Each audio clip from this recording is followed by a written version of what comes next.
मानवता के हमारे सदियों पुराने मूल्यों को फिर से अपनाने में क्रांतिकारियों और सुधारकों ने दूरदर्शी और आदर्शवादी विभूतियों के साथ मिलकर काम किया, जिन लोगों ने आधुनिक भारतीय चिंतन धारा को प्रवाह दिया। उन्होंने आन भद्राः प्रतवयन्तु विश्वतः, अर्थात हमारे पास सभी दिशाओं से अच्छे विचार आए कि वैदिक उपदेश के अनुसार प्रगतिशील विचारों का भी स्वागत किया। लंबे और गहन विचार मंथन के परिणाम स्वरूप हमारे संविधान की संरचना हुई। हमारा ये बुनियादी दस्तावेज दुनिया की सबसे प्राचीन जीवंत सभ्यता के मानवतावादी दर्शन के साथ साथ आधुनिक विचारों से भी प्रेरित है। हमारा देश बाबा साहेब भीमराव अंबेडकर का सदैव ऋणी रहेगा, जिन्होंने प्रारूप समिति की अध्यक्षता की और संविधान को अंतिम रूप देने में महत्वपूर्ण भूमिका निभाई। आज के दिन हमें संविधान का प्रारंभिक मसौदा तैयार करने वाले विधिवेत्ता श्री B.N. राव तथा अन्य विशेषज्ञों और अधिकारियों को भी स्मरण करना चाहिए, जिन्होंने संविधान निर्माण में सहायता की थी। हमें इस बात का गर्व है कि उस संविधान सभा के सदस्यों ने भारत के सभी क्षेत्रों और समुदायों का प्रतिनिधित्व किया। संविधान निर्माण में सभा की 15 महिला सदस्यों ने भी योगदान दिया। संविधान में निहित आदर्शों ने निरंतर हमारे गणतंत्र को राह दिखाई है। इस अवधि के दौरान भारत एक गरीब और निरक्षर राष्ट्र की स्थिति से आगे बढ़ते हुए विश्व मंच पर एक आत्मविश्वास से भरे राष्ट्र का स्थान ले चुका है। संविधान निर्माताओं की सामूहिक बुद्धिमत्ता से मिली मार्गदर्शन की बिना प्रगति संभव नहीं थी। बाबा साहेब आम्बेडकर और अन्य विभूतियों ने हमें एक मानचित्र तथा एक नैतिक आधार प्रदान किया। उस राह पर चलने की जिम्मेदारी हम सब की है। हम काफी हद तक उनकी उम्मीदों पर खरे उतरे भी हैं, लेकिन हम ये महसूस करते हैं कि गांधी जी के सर्वोदय की आदर्शों को प्राप्त करना अर्थात सभी का उत्थान किया जाना अभी बाकी है। फिर भी हमने सभी क्षेत्रों में उत्साहजनक प्रगति हासिल की है। प्यारे देशवासियों, सर्वोदय के हमारे मिशन में आर्थिक मंच पर हुई प्रगति सबसे अधिक उत्साहजनक रही है। पिछले साल भारत दुनिया की 5वीं सबसे बड़ी अर्थव्यवस्था बन गया। ये उल्लेख करना जरूरी है कि ये उपलब्धि आर्थिक अनिश्चितता से भरी वैश्विक पृष्ठभूमि में प्राप्त की गई है। वैश्विक महामारी चौथे वर्ष में प्रवेश कर चुकी है और दुनिया के अधिकांश हिस्सों में आर्थिक विकास पर इसका प्रभाव पड़ रहा है। शुरुआती दौर में कोविड-19 से भारत की अर्थव्यवस्था को भी काफी क्षति पहुंची। फिर भी सक्षम नेतृत्व और प्रभावी संघर्षशीलता के बल पर हम शीघ्र ही मंदी से बाहर आ गए और अपनी विकास यात्रा को फिर से शुरू किया। अर्थव्यवस्था के अधिकांश क्षेत्र अब महामारी के प्रभाव से बाहर आ गया है। भारत सबसे तेजी से बढ़ते हुए बड़ी अर्थव्यवस्था में से एक है और सरकार द्वारा समय पर किए गए सक्रिय प्रयासों द्वारा ही संभव हो पाया है। इस संदर्भ में आत्मनिर्भर भारत अभियान के प्रति जन सामान्यों के बीच विशेष उत्साह देखा जा रहा है। इसके अलावा विभिन्न क्षेत्रों के लिए विशेष प्रोत्साहन योजनाएं भी लागू की गई है। ये बड़े ही संतोष के विषय है कि जो लोग हाशिए पर रह गए थे उनका भी योजनाओं और कार्यक्रम में समावेश किया गया है तथा कठिनाई में उनकी मदद की गई है।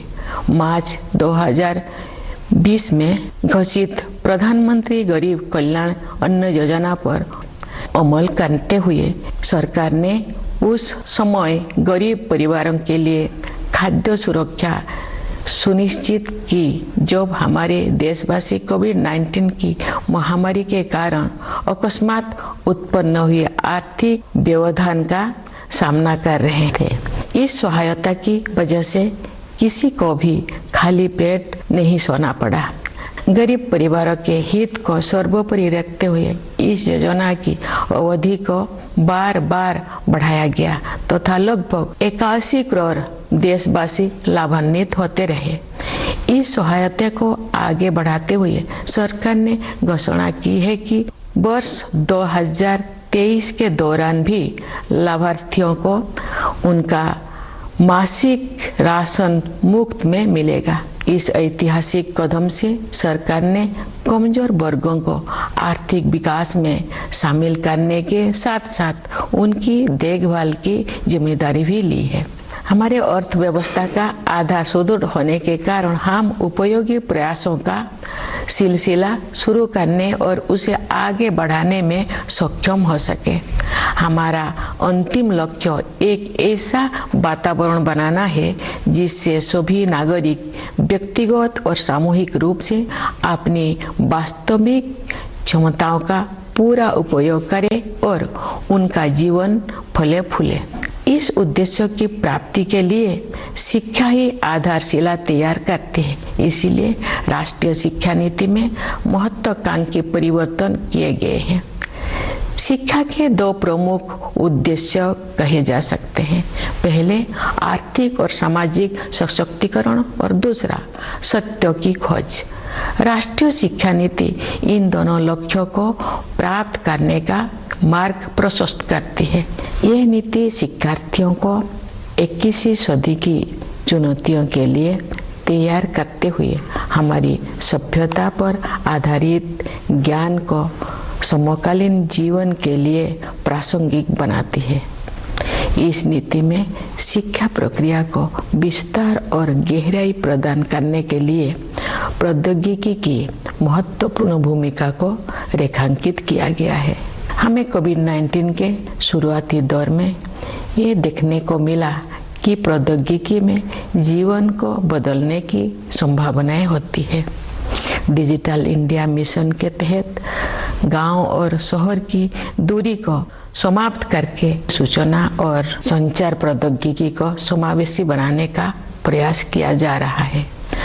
दूर दराज के स्थानों में अधिक से अधिक लोग इंटरनेट का लाभ उठा रहे हैं। बुनियादी ढांचे में हुए विस्तार की सहायता से सरकार द्वारा उपलब्ध कराए जा रहे विभिन्न प्रकार की सेवाएं लोगों को प्राप्त हो रहा है। हम विज्ञान और प्रौद्योगिकी के क्षेत्र में अपनी उपलब्धियों पर गर्व का अनुभव कर सकते हैं। अंतरिक्ष प्रौद्योगिकी के क्षेत्र में भारत गिने चुने अग्रणी देशों में से एक रहा है। इस क्षेत्र में काफी समय से लंबित सुधार किए जा रहा है और अब निजी उद्यमों को इस विकास यात्रा में शामिल होने के लिए आमंत्रित किया गया है। भारतीय अंतरिक्ष यात्रियों को ले जाने के लिए गगनयान कार्यक्रम प्रगति पर है। ये भारत की पहली मानवयुक्त अंतरिक्ष उड़ान होगी। हम सितारों तक पहुंचकर भी अपने पांव जमीन पर रखते हैं। भारत का मंगल मिशन असाधारण महिलाओं की एक टीम द्वारा संचालित किया गया था और अन्य क्षेत्रों में भी बहनों और बेटियां आप पीछे नहीं है। महिला सशक्तिकरण तथा महिला और पुरुष के बीच समानता अब केवल नारे नहीं रह गए हैं। हमने हाल के वर्षों में इन आदर्शों तक पहुंचने की दिशा में काफी प्रगति की है। बेटी बचाओ बेटी पढ़ाओ अभियान में लोगों की भागीदारी के बल पर हर कार्य क्षेत्र में महिलाओं का प्रतिनिधित्व बढ़ रहा है।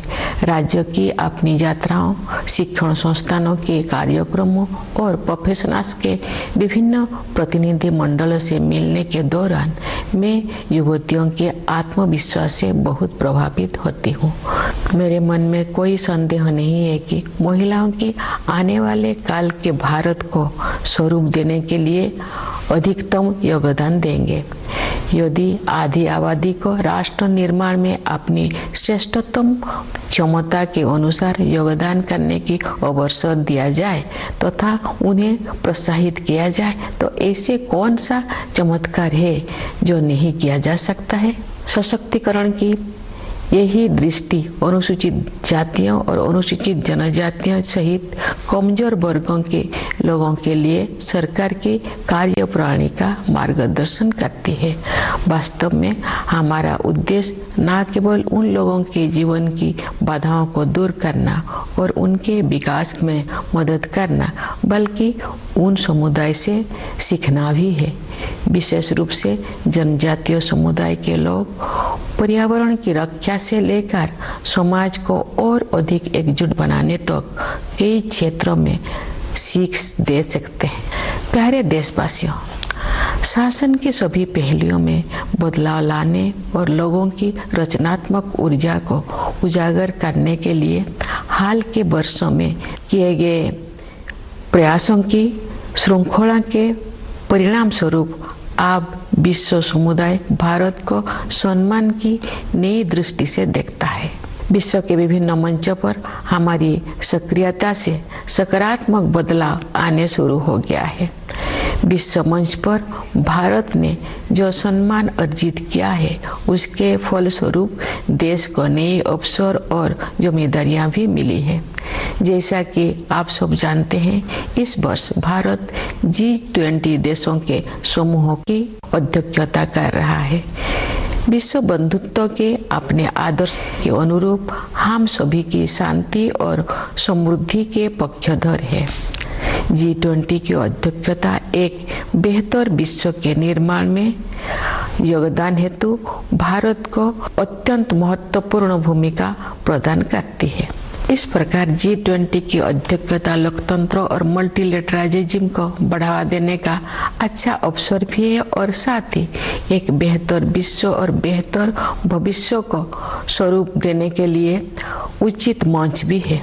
मुझे विश्वास है कि भारत के नेतृत्व में G20 अधिक न्यायपरक और स्थिरतापूर्ण विश्व व्यवस्था के निर्माण के अपने प्रयासों को और आगे बढ़ाने में सफल होगा। G20 के सदस्य देशों के कुल मिलाकर विश्व की आबादी में लगभग 2/3 और ग्लोबल GDP में लगभग 85% हिस्सा है। इसलिए ये वैश्विक चुनौतियों पर चर्चा करने और उनके समाधान के लिए एक आदर्श मंच है। मेरे विचार से ग्लोबल वार्मिंग और जलवायु परिवर्तन ऐसे चुनौतियां हैं जिनका सामना शीघ्रता से करना है। वैश्विक तापमान बढ़ रहा है और मौसम में बदलाव के चरम रूप दिखाई पड़ रहा है। हमारे सामने एक गंभीर दुविधा है। अधिक से अधिक लोगों को गरीबी से बाहर निकालने के लिए आर्थिक विकास जरूरी है, लेकिन इस विकास के लिए फॉसिल फ्यूल का प्रयोग भी करना पड़ता है। दुर्भाग्य से ग्लोबल वार्मिंग का सबसे अधिक कष्ट गरीब तबके के लोगों को सहन करना पड़ता है। ऊर्जा के वैकल्पिक स्रोतों को विकसित करना और लोकप्रिय बनाना भी एक समाधान है। भारत ने सौर ऊर्जा और इलेक्ट्रिक वाहनों को नीतिगत प्रोत्साहन देकर इस दिशा में सराहनीय कदम उठाया है। हालांकि वैश्विक स्तर पर विकसित देशों द्वारा टेक्नोलॉजी ट्रांसफर और वित्तीय सहायता के जरिए उभरती हुई अर्थव्यवस्थाओं को सहायता प्रदान करने की आवश्यकता है।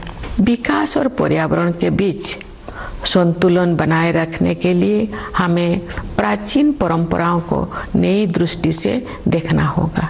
हमें अपनी मूलभूत प्राथमिकताओं पर भी पुनर्विचार करना होगा। परंपरागत जीवन मूल्यों के वैज्ञानिक आयामों को समझना होगा। हमें एक बार फिर प्रकृति के प्रति सम्मान का भाव और अनंत ब्रह्मांडों के सम्मुख विनम्रता का भाव जागृत करना होगा। मैं इस बात पर ध्यान आकर्षित करना चाहूँगी कि महात्मा गांधी आधुनिक युग के सच्चे भविष्य द्रष्टा थे, क्योंकि उन्होंने अनियंत्रित औद्योगिकरण से होने वाले आपदाओं को पहले ही भाप लिया था और दुनिया को अपने तौर तरीकों को सुधारने के लिए सचेत कर दिया था। अगर हम चाहते हैं कि हमारे बच्चे इस धरती पर सुखमय जीवन बिताएं, तो हमें अपनी जीवन शैली को बदलने की जरूरत है। इस संदर्भ में सुझाए गए परिवर्तन में से एक बदलाव भोजन से संबंधित है।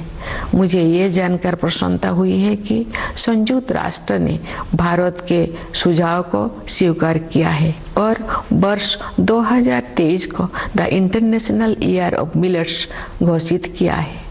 बाजरा जैसे मोटे अनाज हमारे आहार के मुख्य तत्व हुआ करते थे। समाज के सभी वर्ग उन्हें फिर से पसंद करने लगे हैं। ऐसे अनाज पर्यावरण के अनुकूल है क्योंकि उनकी उपज कम पानी में ही हो जाता है। यह अनाज उच्च स्तर का पोषण भी प्रदान करते हैं। यदि अधिक से अधिक लोग मोटे अनाज को भोजन में शामिल करेंगे तो पर्यावरण संरक्षण में सहायता होगी और लोगों के स्वास्थ्य में भी सुधार होगा।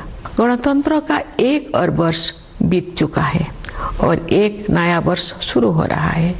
ये अभूतपूर्व परिवर्तन का दौर रहा है। महामारी के प्रकोप से दुनिया कुछ ही दिनों में बदल गई थी। पिछले 3 वर्ष के दौरान जो भी हमें लगा कि हमने वायरस पर काबू पा लिया है, तो वायरस फिर किसी विकृत रूप में वापस आ जाता है। लेकिन अब इससे घबराने का कोई ज़रूरत नहीं है क्योंकि हमने ये समझ लिया है कि हमारा नेतृत्व, हमारे वैज्ञानिक और डॉक्टर, हमारे प्रशासक और कोरोना योद्धा किसी भी स्थिति से निपटने के लिए हर संभव प्रयास करेंगे। साथ ही हमने ये भी सीखा है कि हम अपनी सुरक्षा में कमी नहीं आने देंगे और सतर्क भी रहेंगे। प्यारे देशवासियों, विभिन्न क्षेत्रों में कार्यरत कई पीढ़ियों के लोग हमारे गणतंत्र की अब तक की विकास गाथा में अमूल्य योगदान के लिए प्रशंसा के पात्र है। मैं किसानों, मजदूरों, वैज्ञानिकों और इंजीनियरों की भूमिकाओं की सराहना करती हूँ, जिसकी सामूहिक शक्ति हमारे देश को जय जवान, जय किसान, जय विज्ञान, जय अनुसंधान की भावना के अनुरूप आगे बढ़ने में सक्षम बनाती है। मैं देश की प्रगति में योगदान देने वाले प्रत्येक नागरिक की सराहना करती हूँ। भारत की संस्कृति और सभ्यता के अग्रदूत प्रवासी भारतीयों का भी मैं अभिवादन करती हूँ। इस अवसर पर मैं उन बहादुर जवानों की विशेष रूप से सराहना करती हूँ जो हमारी सीमाओं की रक्षा करते हैं और किसी भी त्याग तथा बलिदान के लिए सदैव तैयार रहते हैं। देशवासियों को आंतरिक सुरक्षा प्रदान करने वाले समस्त अर्धसैनिक बलों तथा पुलिस बलों के बहादुर जवानों की भी मैं सराहना करती हूँ।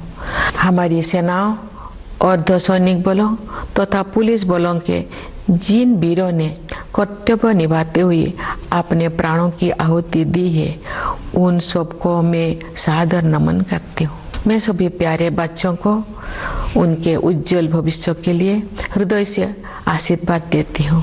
आप सभी देशवासियों के लिए एक बार फिर मैं गणतंत्र दिवस की हार्दिक शुभकामनाएं व्यक्त करती हूँ। धन्यवाद। जय हिंद, जय Bharat.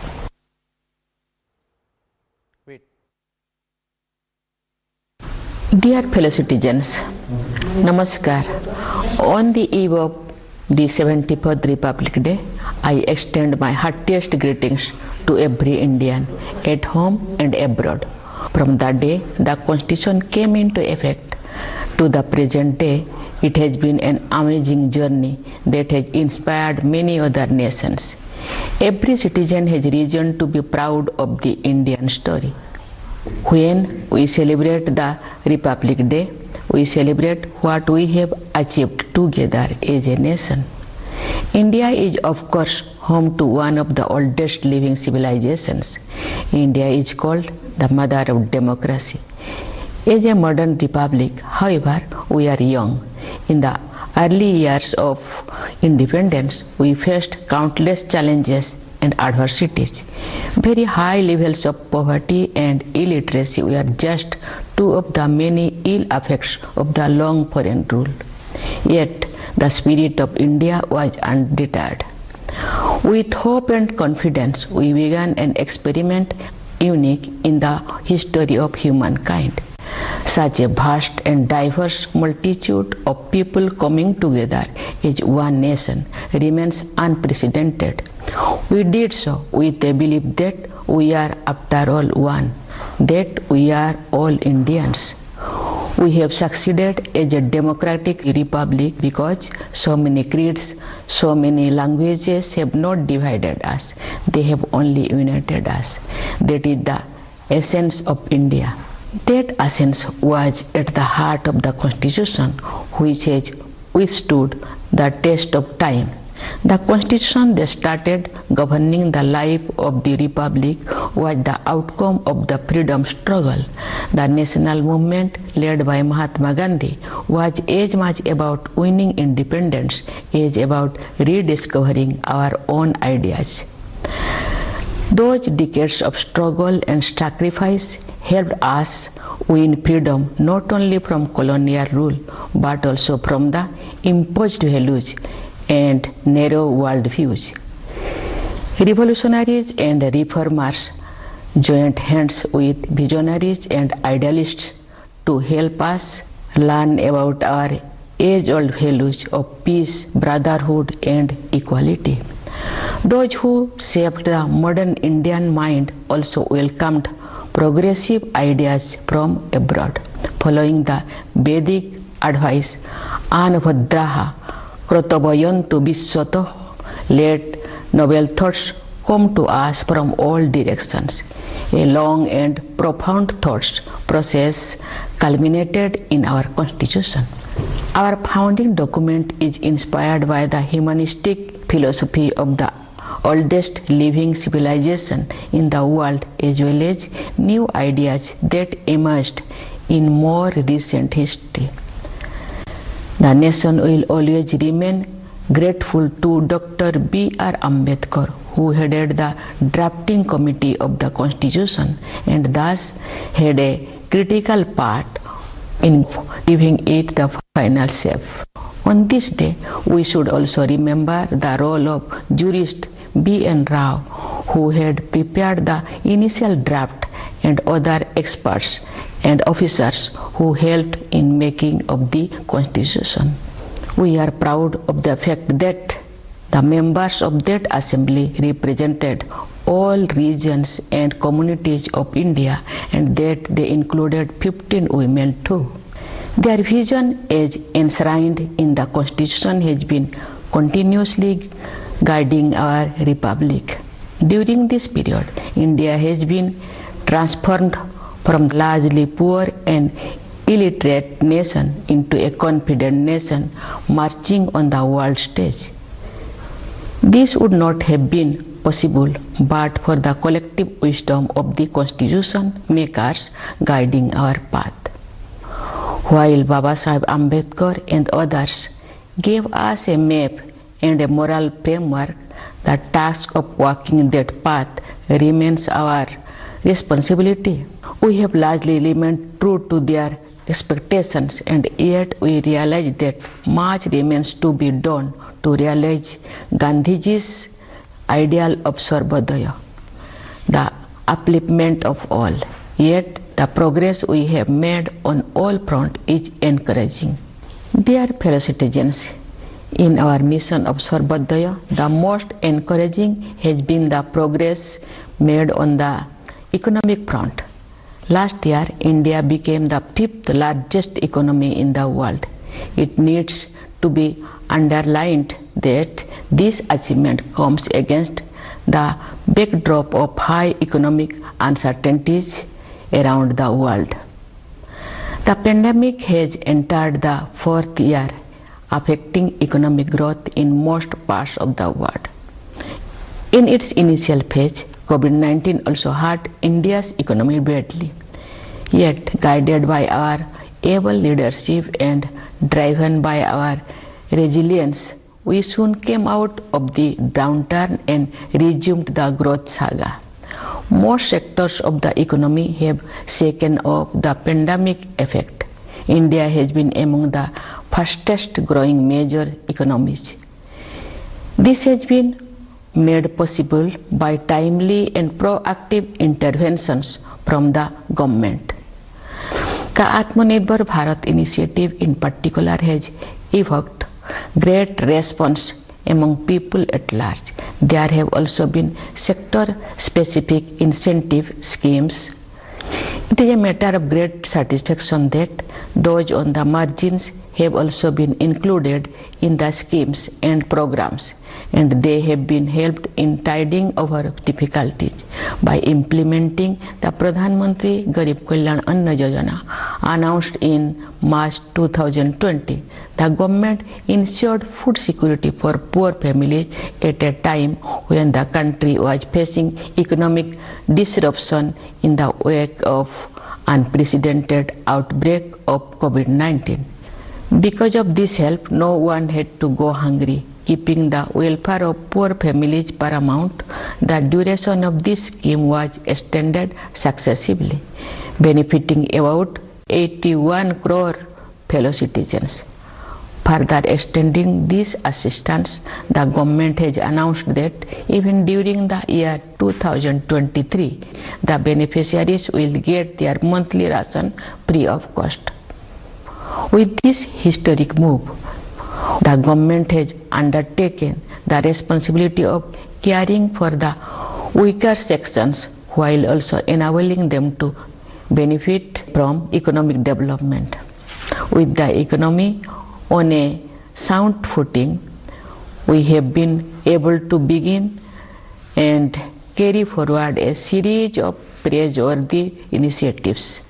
The ultimate goal is to create an environment in which all citizens can, individually and collectively, realize their true potential and prosper.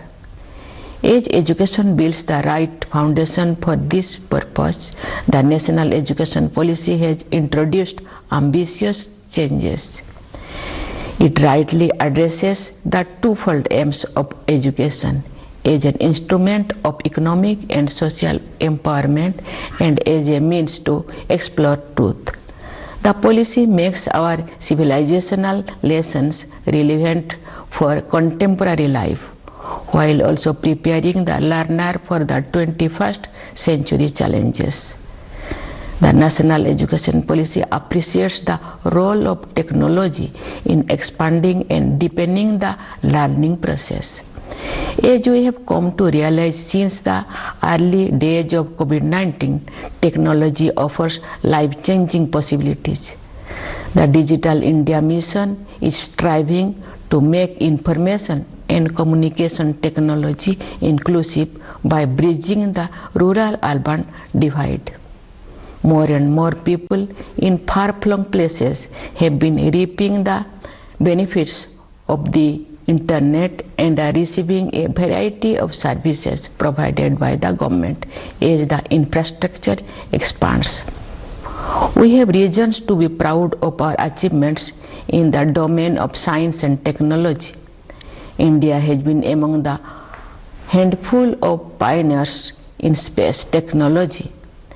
As long-pending reforms in this sector are underway, private enterprises are now invited to join the quest. The Gaganyaan program to carry Indian astronauts into the space is under progress. This will be India's maiden human space flight. Yet, even as we reach out to the stars, we keep our feet on the ground. India's Mars mission was powered by a team of extraordinary women, and our sisters and daughters are not far behind in other areas too. Women's empowerment and gender equality are no longer mere slogans, as we have made great progress towards these ideals in recent years.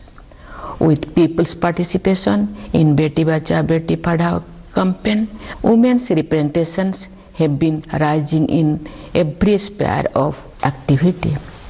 During my visits to various states, educational institutions, and while meeting delegations of various professionals, I am amazed by the confidence of young women. I have no doubt in my mind that they are the ones who will do most to shape tomorrow's India. What miracles cannot be achieved if this half of the population is encouraged to contribute to nation building to the best of their ability. All right, viewers, President Droupadi Murmu has addressed the nation on the eve of Republic Day, and we just heard her address where she said a couple of things, very important points being raised there. She said that India is among the fastest growing major economies, and India's fast economy has been made possible by the government initiatives. Taking a very short break, we continue to be live and breaking. Much more coming up on the other side. Attempt to polarize using docu-series. Same players, same model, different falsehood. Shaheen Bagh model over BBC docu-series. Debating tonight at 9 p.m. In the global employability rankings by Times Higher Education UK, only the following 6 institutions from India are ranked amongst the top 230 in the world for having the most employable graduates. IIT Delhi, IISc Bangalore, IIT Bombay, IIM Ahmedabad, IIT Kharagpur and Amity University.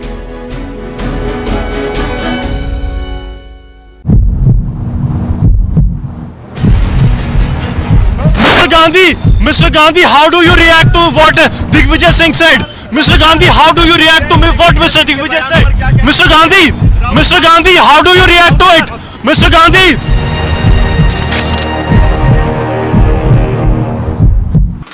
We are at the Law College in Thiruvananthapuram. As we speak, you can see the screen behind me. Documentary is being screened over here. You can see that 100 students are watching this, and the Student Federation of India has enabled the screening of this documentary. Left youth wing organizations are taking this as a form of a protest and complete disregard to what is the rule that has been set by the union government. The ABVP alleges that outsiders from Jamia are behind the stole pelting. Under pressure over the anti-BBC documentary stand, Antony's son dumps the Congress party. Infighting is reignited in the Rajasthan Congress. Sachin Pilot and Ashok Gehlot fight for power. And Republic Day preparations are on in full swing.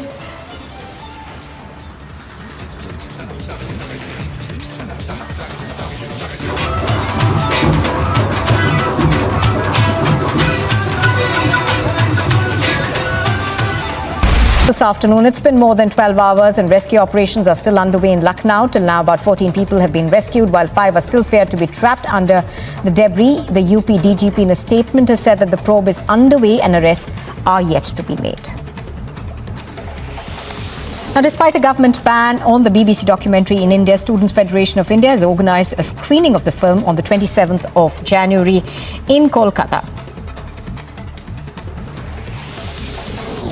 The BBC documentary controversy continues to widen despite the government ban on the film. The movie was screened at the JNU campus, following which unidentified miscreants hurled stones at students. India has formally sent invitations to all members of the Shanghai Cooperation Organization, including Pakistan and China, for the upcoming Foreign Ministers meeting, which will be held in Goa from the 4th of May. The Congress government in Rajasthan has plunged into yet another crisis. This after the Sachin Pilot versus Ashok Gehlot face-off raged on. In a big lead in the Shraddha Walkar murder case, the Delhi police have said that Aftab Poonawalla killed Shraddha Walkar after she met another friend of hers. The police on Tuesday had filed a 6,000-page charge sheet against Aftab Poonawalla, who continues to remain in judicial custody.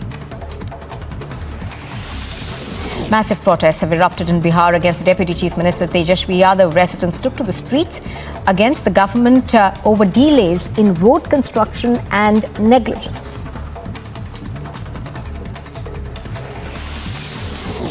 Russia's Foreign Minister Sergei Lavrov has hailed India's independent foreign policy approach and described it as an economic powerhouse of its region and to a large extent.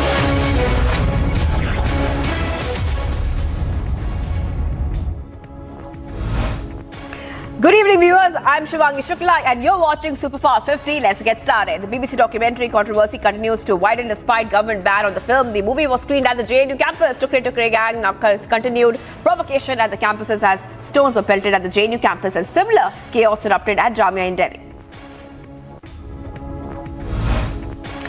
Despite government ban on BBC documentary in India, Students' Federation of India has organized a screening of the film on January 27th in Kolkata in West Bengal. After stones were pelted at the JNU campus over a screening of BBC documentary, ABVP has alleged that outsiders from Jamia are behind the incident. Remember, a massive storm over the screening of the film erupted across the country despite a ban on the film in India. The film was screened in the national capital, Hyderabad and Kerala.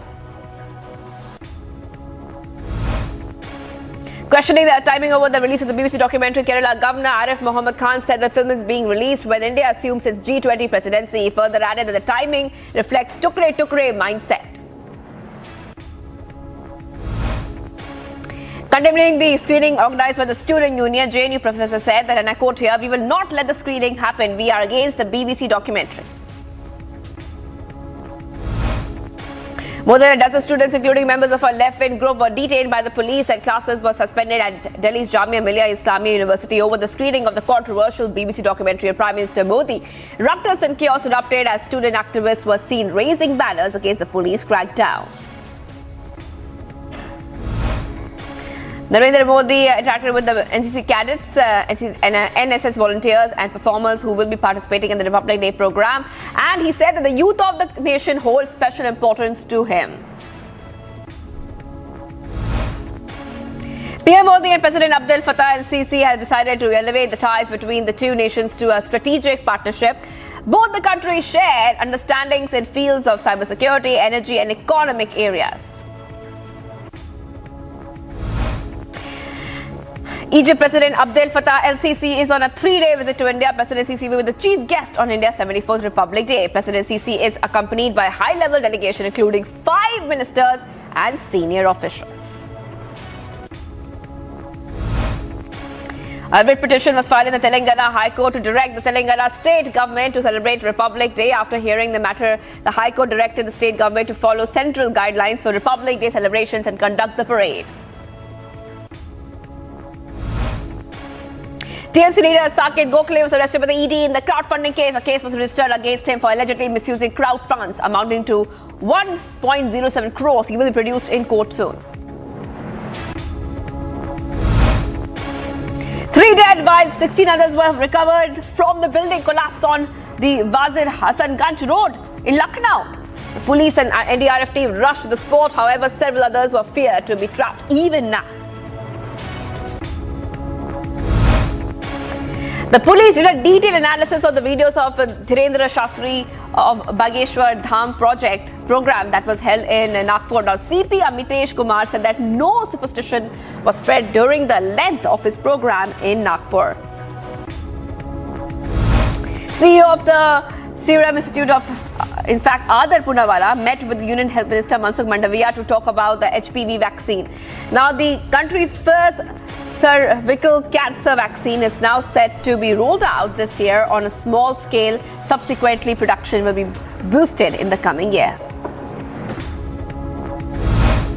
Indian Army successfully busted 2 terror hideouts in forested areas of Poonch district. Large quantity of arms and ammunition were recovered from these hideouts. The DGCA amended its civil aviation requirement for passengers who are unable to board due to denied boarding, cancellation of flights and delays in flights. If a passenger is downgraded involuntarily in a class lower than that for which the ticket is purchased, the passenger will be reimbursed by the airline. PTI leader Fawad Chaudhry was reportedly arrested by the police from his residence in Lahore. The arrest was made shortly after Chaudhry publicly criticized the Pakistan government for plotting to arrest the country's former Prime Minister PTI chief Imran Khan. It's a big embarrassment for Bihar Chief Minister Nitish Kumar as farmers confronted him in Bhojpur. In the confrontation, farmers said that there's not even a drop of water and we are dying due to starvation. You can become Prime Minister of India, but first give us water. Massive protests erupted in Bihar against the Deputy Chief Minister Tejasvi Yadav. Residents took to the streets against the Bihar government over delay in road construction and negligence. Supreme Court granted interim bail to accused Ashish Mishra in Lakhimpur Kheri violence case. Mishra has been directed by the court to keep the court informed about his location. Supreme Court also clarified that any attempt by Ashish Mishra or his family to influence witnesses may lead to cancellation of his bail. Under pressure over anti-BBC documentary star A.K. Antony's son Anil Antony left Congress party today. Former Congress leader Anil Antony in a statement said that he got threat calls to retract tweet by those fighting for the free speech. Shahzad Poonawalla called Anil Antony's exit from the Congress a deja vu moment, going ahead and reliving how he was forced out of the party for questioning Rahul Gandhi's candidature for party president in 2017. The Congress government in Rajasthan plunged into a crisis again. Big lead in Shraddha murder case. Delhi police said that after Poonawalla killed Shraddha after she met another friend of hers. Now the DKS versus BJP face-off continues as KPCC President DK Shivakumar filed a complaint against former Minister and Karnataka BJP leader Ramesh Jarkioli for stating that the BJP would give 6,000 rupees per vote in the upcoming state elections. Congress leader and his party have decided to boycott the governor's high tea on the occasion of Republic Day. Security has been tightened in the various parts of Jammu ahead of Republic Day celebrations. Mathura court will hear the Hindu Sena Amin survey case in the Sri Krishna Janmabhoomi Shahi Eidgah Masjid dispute this matter on February 10th. Now going and replying back to Upendra Kushwaha's allegation that JDU has weakened, Bihar CM Nitish Kumar said that JDU has not weakened. In fact, support base has strengthened more than ever before. Time for some global updates. Many were wounded in the largest anti-government protest since a week, where thousands of people have protested for the resignation of the president in Peru. California Governor Gavin Newsom called out House Speaker and Bakersfield Congressman Kevin McCarthy for his response to the mass shootings in Monterey Park and Half Moon Bay during a press conference. Probably after PTI Senior Vice President Fawad Chaudhry has now publicly criticized the Pakistan government for plotting to arrest ex-Prime Minister Imran Khan. He was arrested by the police. Jacinda Ardern, one of the most identifiable characteristics who resigned last week as New Zealand Prime Minister, took her exit. As the oil industry in Pakistan has warned of a potential fuel shortage, long queues of automobiles and motorcycles were witnessed at filling stations in most parts of Pakistan following a reduction in supplies by oil marketing companies. Venezuelan President Nicolas Maduro received the credentials of the new ambassador of Spain for the first time in more than 2 years. Meanwhile, Tesla shareholders' lawsuit against CEO Elon Musk continues. Heavy snowfall in large areas of Japan forced hundreds of flight cancellations, snarled traffic for miles. The German defense minister announced that Germany will provide Ukraine with Leopard 2 battle tanks. He has also urged other countries to do the same. Kremlin spokesperson Dmitry Peskov has described the US and Germany's intentions to send tanks to Ukraine as disastrous plan. Time for all the sports action now. India has leapt to the top of the ICC men's ODI team rankings following their series win over New Zealand in the third and final ODI. Centuries from openers Rohit Sharma and Shubman Gill have now followed by 3-wicket hauls from Shardul Thakur and Kuldeep Yadav, help India defeat New Zealand by 90 runs. India's pace sensation Mohammad Siraj has capped off a superb 12 months by claiming the number 1 spot on the ICC men's ODI player rankings for bowlers from New Zealand's seamer Trent Boult. Young Indian batter Shubman Gill has now climbed up 20 places to reach a career best of number 6 in the latest ICC men's ODI rankings among batters issued. Indian captain Rohit Sharma has heaped praise on opener Shubman Gill, stating that the right-hander has been impressive.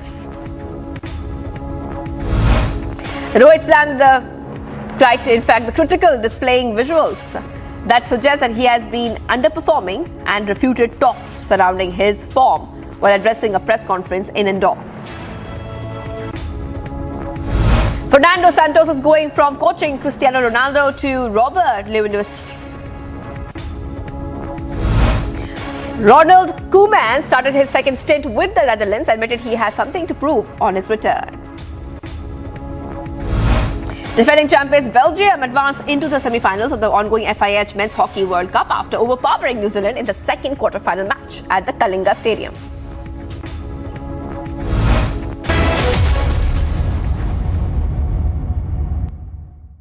There will be no election for mayor today also. So these are the councillor of Aam Aadmi Party. The BJP councillors have already walked out, and this has been declared by the speaker that there will be no election for mayor today also. When it was the time for the mayor election, we have seen the ruckus, we have seen the sloggering, and after that only the speaker did not left with any other option. After seeing the ruckus, has adjourned it for the day, and the next date has not been announced yet.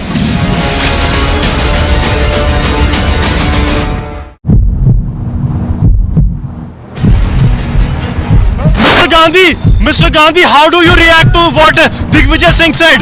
Mr. Gandhi, how do you react to what Mr. Digvijay said? Mr. Gandhi, how do you react to it? Mr. Gandhi!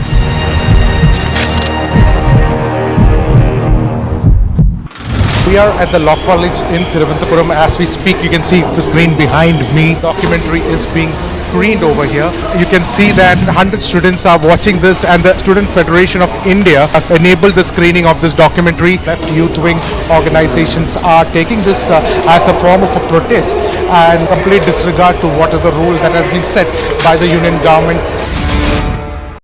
The ABVP alleges that outsiders from Jamia are behind this toll pelting. Under pressure over the anti-BBC documentary stand, Anthony's son dumps the Congress party.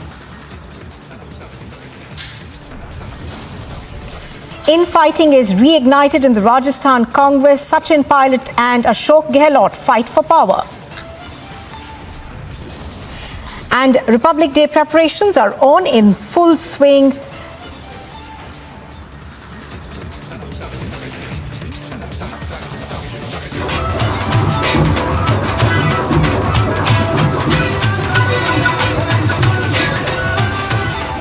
This afternoon, it's been more than 12 hours and rescue operations are still underway in Lucknow. Till now, about 14 people have been rescued, while 5 are still feared to be trapped under the debris. The UP DGP in a statement has said that the probe is underway and arrests are yet to be made.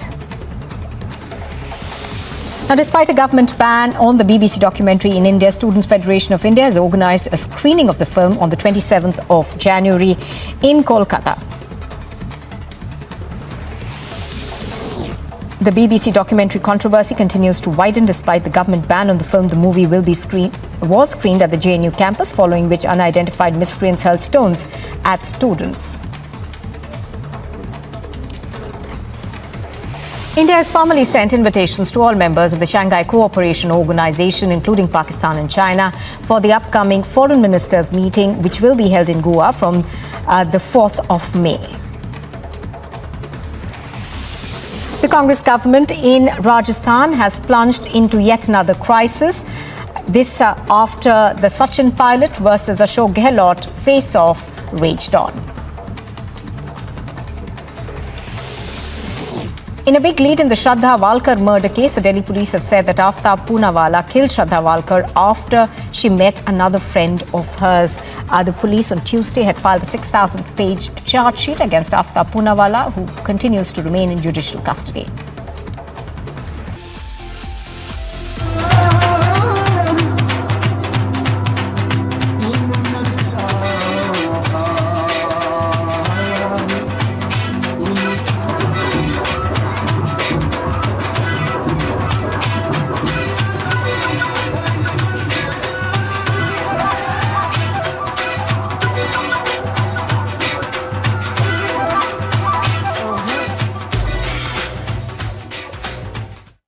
आग को फैलने से रोकना मुश्किल है, पर नामुमकिन नहीं। अब फायरवॉल टेक्नोलॉजी के साथ सेंचुरी प्लाइड क्लब प्राइम आग से बचाए। The ABVP alleges that outsiders from Jamia are behind the stole pelting. Under pressure over the anti-BBC documentary stand, Antony's son dumps the Congress party. Infighting is reignited in the Rajasthan Congress. Sachin Pilot and Ashok Gehlot fight for power. And Republic Day preparations are on in full swing.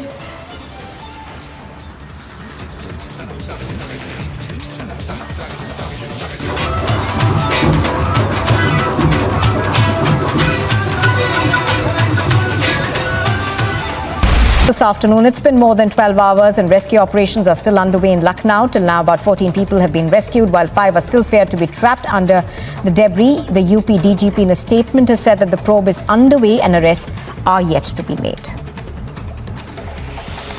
Now, despite a government ban on the BBC documentary in India, Students' Federation of India has organised a screening of the film on the 27th of January in Kolkata. The BBC documentary controversy continues to widen despite the government ban on the film. The movie was screened at the JNU campus, following which unidentified miscreants hurled stones at students. India has formally sent invitations to all members of the Shanghai Cooperation Organization, including Pakistan and China, for the upcoming Foreign Ministers meeting, which will be held in Goa from the 4th of May. The Congress government in Rajasthan has plunged into yet another crisis. This after the Sachin Pilot versus Ashok Gehlot face-off raged on. In a big lead in the Shraddha Walkar murder case, the Delhi police have said that Aftab Poonawalla killed Shraddha Walkar after she met another friend of hers. The police on Tuesday had filed a 6,000-page charge sheet against Aftab Poonawalla, who continues to remain in judicial custody. Massive protests have erupted in Bihar against the Deputy Chief Minister Tejashwi Yadav. Residents took to the streets against the government over delays in road construction and negligence. Russia's Foreign Minister Sergei Lavrov has hailed India's independent foreign policy approach and described it as an economic powerhouse of its region and to a large extent for the world economy that cannot be dictated to from abroad.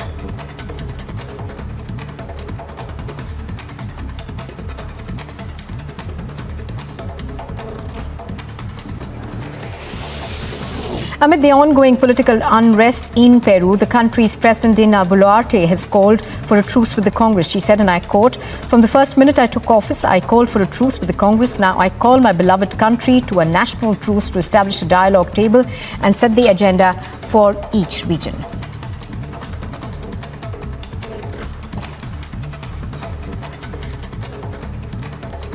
There will be no election for mayor today also.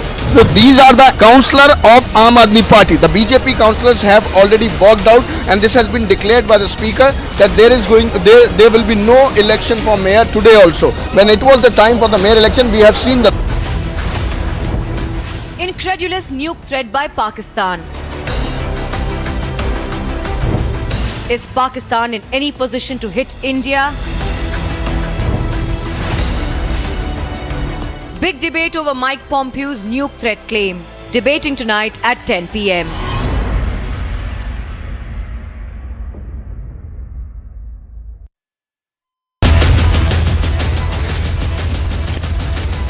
burning question. Presented by Samsonite.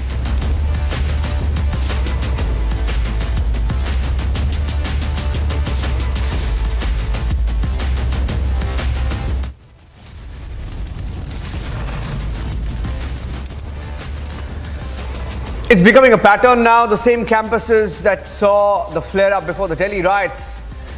In Jamia, there's an attempt to show the screening of the BBC docu-series after the drama at JNU last night.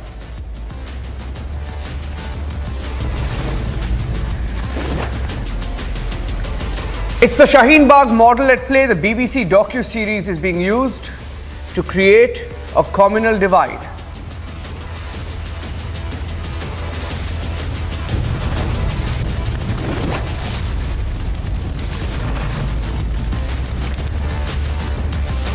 Is it deliberate provocation? The Congress party officially joins in. Look at how it's all falling into place as part of what is otherwise called a toolkit.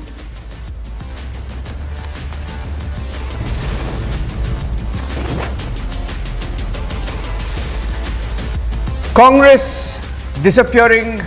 A.K. Antony's son has rebelled, has quit after he's hounded by the Congress trolls to delete his tweet on BBC documentary.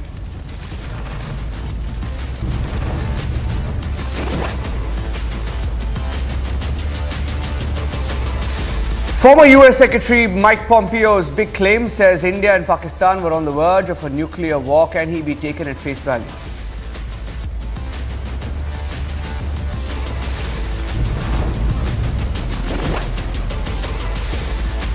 No food, no fuel, no funds. Cash-strapped Pakistan is at the IMF's mercy, staring at complete bankruptcy now.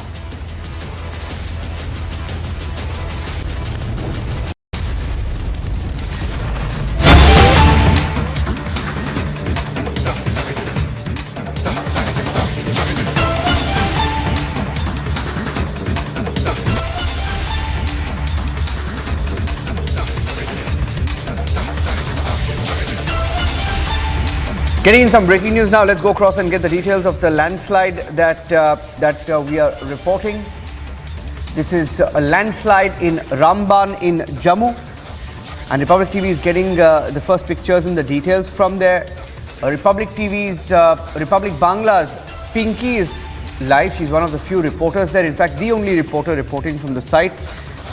This is in Pantial, Ramban district of Jammu. The Jammu-Srinagar National Highway is closed until this stretch is further cleared. The highway will remain closed tomorrow as well. So it's a big landslide.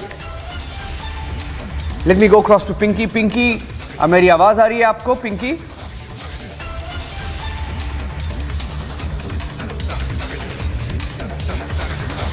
Okay, we'll just go across to Pinky joining us live from Ramban. Those were the first pictures that came in from earlier today when the first reports came in of the landslide.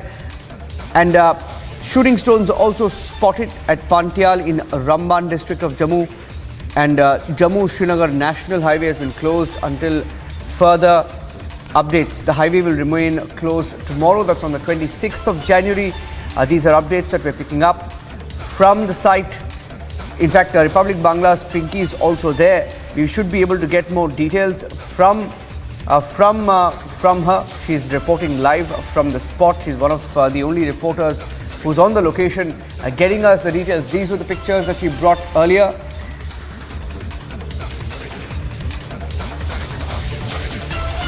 All right. The moment we have Pinky live with us, we will come back to the story. Let's move on now.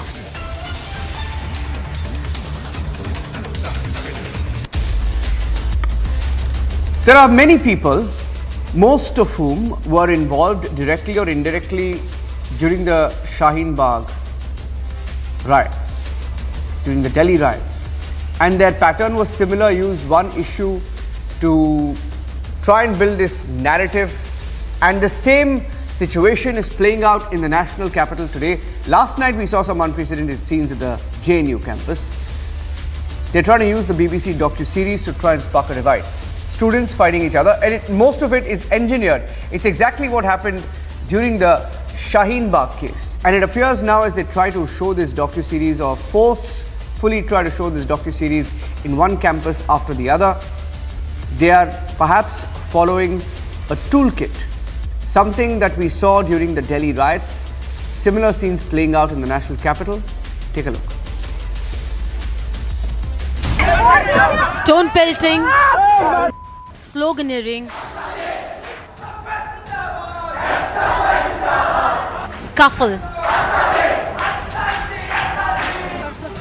All this over BBC's controversial documentary, India, the Modi Question.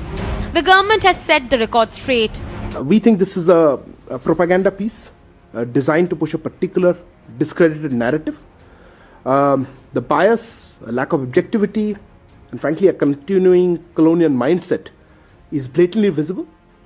If anything, this film or documentary is a reflection on the agency and individuals that are peddling this narrative again.